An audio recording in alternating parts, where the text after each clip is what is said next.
সামরিক বহর মোতায়েন করেছে মিশর।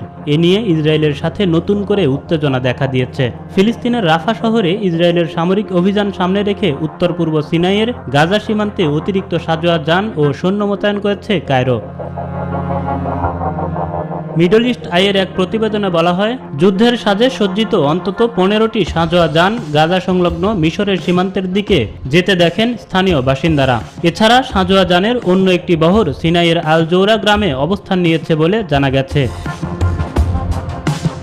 দক্ষিণ গাজার সীমান্ত শহর রাফায় আসন্ন ইসরায়েলি অভিযানকে কেন্দ্র করে কায়রো এবং তেল আবিবের মধ্যে নতুন করে উত্তেজনা বৃদ্ধি পেয়েছে। এরই মধ্যে মিশরের পার্শ্ববর্তী রাফা সীমান্ত ক্রসিং দখল করে নিয়েছে ইসরায়েলি বাহিনী। অথচ এই রাফা শহরেই আশ্রয় নিয়েছেন প্রায় 15 লাখ বাস্তুচ্যুত ফিলিস্তিনি। ইসরায়েলের সাথে মিশরের 45 বছরের শান্তি চুক্তি থাকলেও রাফায় অভিযান নিয়ে ফাটল তৈরি হয় দুই দেশের মধ্যে।